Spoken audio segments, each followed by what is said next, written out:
willing to take a few questions just to give you an update. Boss Gerald, Again, andito ako to lend you po. anything that I know that will aid the ICI in their investigation. As I said, wala po akong tinatago, so I am happy to assist them in any way, shape, or form. With regards to how it went, kung ano man ang mga tinanong nila, I am given the ICI full authority if they deem fit to release the video of my testimony.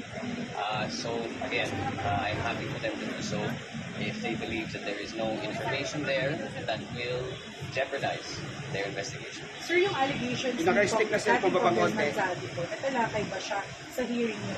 Yes po, tinanong. May nagtanong. Anong... Well, again, I will just repeat my statement that it's pure fabrication and pure lies. It's one that it's a move that reeks of desperation. It's a political ploy, and I've already attributed it to attempts at destabilization of the government. Is that at all possible? Yung scenario ko na may 50 billion yung pati sa father mo na inutusan niya allegedly sila. Honestly, to my knowledge, no, it's not possible.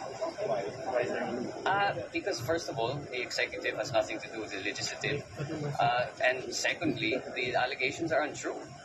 I did not do any such a thing. Kung nakikita niyo po yung listahan, may mga projects dyan sa Davao City nakalista sa Davao City. Alam naman natin sino nakatira doon, ba't pa ako maglalagay ng projects doon?